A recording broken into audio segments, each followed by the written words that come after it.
Bon ben allez, bonjour à tous. On vous avait prévu, on vous avait prévenu qu'on allait recevoir les STP, les Sport Target Pistol de Promesberger, qui sont des armes allemandes. Karl, que j'avais pu voir en début d'année au Shoot Show à Las Vegas, que je vais retourner voir d'ailleurs à Nuremberg dans quelques semaines. On a enfin reçu deux armes en calibre 9 et en calibre 40. Le 9 mm, le Lisa 9 mm et le Lisa en 40.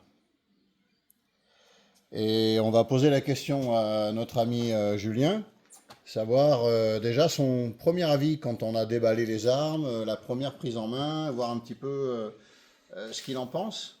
Et puis moi je vous dirai ce que j'en pense personnellement. Bonjour à tous, bonjour Flo. Assez heureux d'être là aujourd'hui avec les petits joujoux qui est arrivé.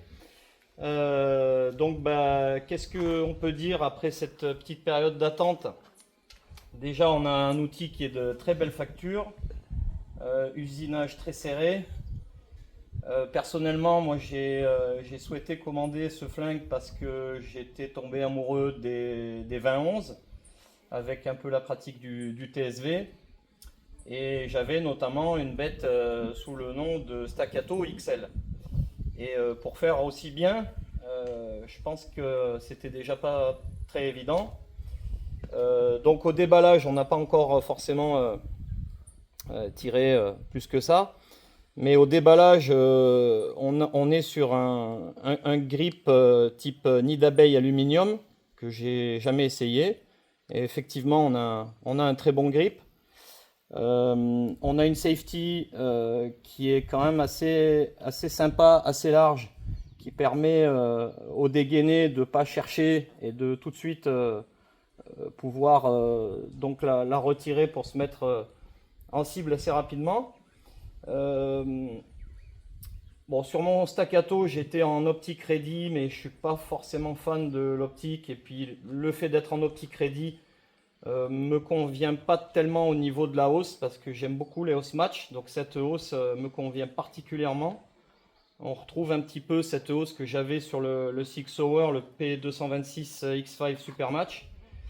Qu'est-ce qui est intéressant à dire? On a aussi un guidon qui finalement est très bas et des espaces de blanc qui sont très restreints. Donc ça c'est quelque chose qui me correspond bien. Très belle facture, Magwell, canon bull barrel, donc canon qui peut quand même en supporter beaucoup, et une qualité d'assemblage assez exceptionnelle, limite presque mieux que le staccato. On est sur un prix, bon c'est peut-être pas le lieu ni le moment, mais on est sur un prix qui est quand même bien inférieur au staccato, et avec des possibilités de commande et de délai de livraison qui sont aussi bien inférieures. Donc voilà un petit peu les premières impressions. Qu'est-ce qu'on peut dire d'autre? Effectivement, ils utilisent des chargeurs MBX, chargeur 19, contrairement au staccato qui est livré avec chargeur 17 et chargeur de 20.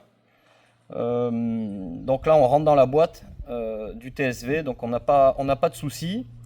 Ce qui est assez intéressant avec ces chargeurs, c'est qu'on peut utiliser la chargette.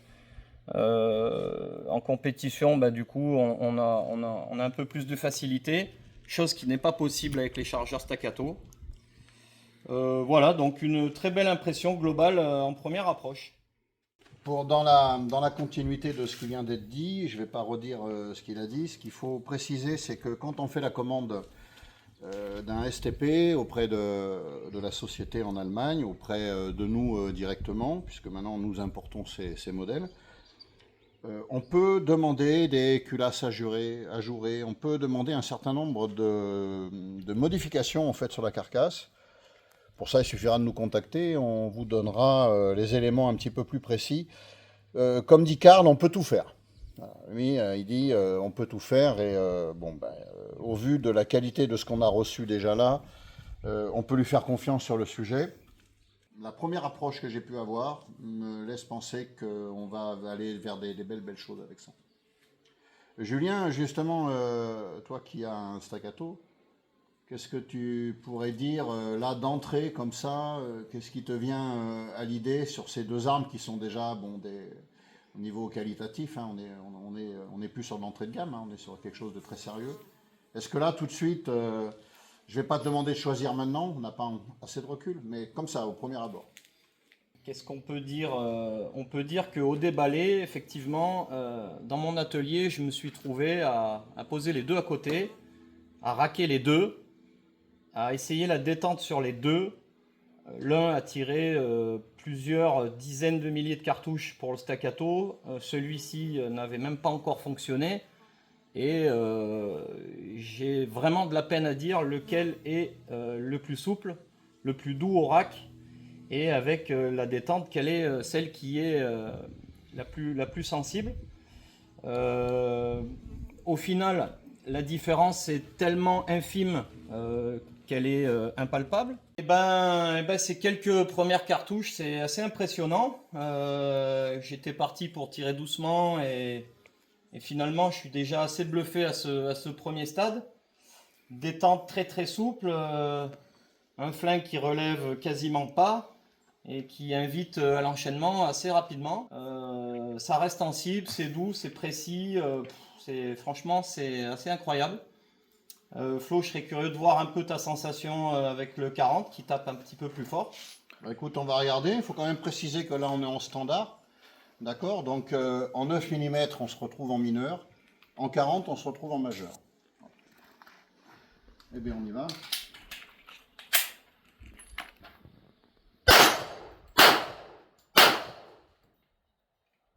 Bon, bah, effectivement, c'est juste magique. C'est juste magique. Je pense que voilà, il va falloir se les approprier. C'est comme tout, hein, quand on prend une nouvelle arme. Moi, j'étais sur le P226 X5 Super Match en 40. Toi, c'était un petit peu plus ancien. Tu es passé du P226 au staccato. On en oublie un au passage. J'ai eu une très très mauvaise expérience avec un alien quand même, qui mérite quand même d'être noté. Donc effectivement, j'avais ce P226 X5 Super Match que j'aimais beaucoup, qui était un petit peu lourd, en TSV, qui n'était pas forcément le plus adapté, de par sa lourdeur. Quand on balaye un petit peu en latéral pour s'arrêter en cible, c'est pas toujours évident.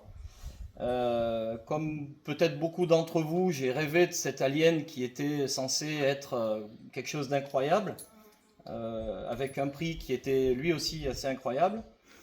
J'ai eu ce pistolet, j'ai été extrêmement déçu de l'alien, qui avait certes un grip super, prise de visée très rapide, canon très bas, d'une qui chauffe énormément, comme tout le monde le sait, au point de, après 2 chargeurs, ne même plus pouvoir mettre la main sur le flingue.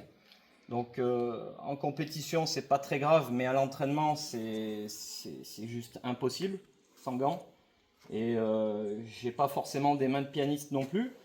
Donc très mauvaise expérience sur l'alien, avec différents types de munitions. Il mange pas tout, et loin de là. Énormément de ratés de tir, énormément de problèmes. En compétition, pour moi, c'était niet. Ensuite, je suis passé au staccato, que j'ai vraiment adoré, que j'adore toujours. Mais là, je pense que c'est difficile de dire ça, mais j'ai presque l'impression qu'on est encore sur quelque chose d'un petit peu plus supérieur, mais avec une différence qui est tellement infime que là, on est vraiment purement dans de la perception personnelle. Donc, c'est assez subjectif tout ça. Ce qu'on va faire de toute façon dans les semaines qui viennent, on va faire des entraînements avec nos armes respectives. Et il est prévu qu'on fasse un level 3 en Guadeloupe au mois de mars. Donc je pense que d'ici là, les carottes seront cuites, comme on dit. Hein, et on sera capable de faire un retour sur cet investissement, sur cette démarche. Mais on est déjà, je crois que là-dessus on est d'accord, on est déjà très confiant. Allez, à bientôt.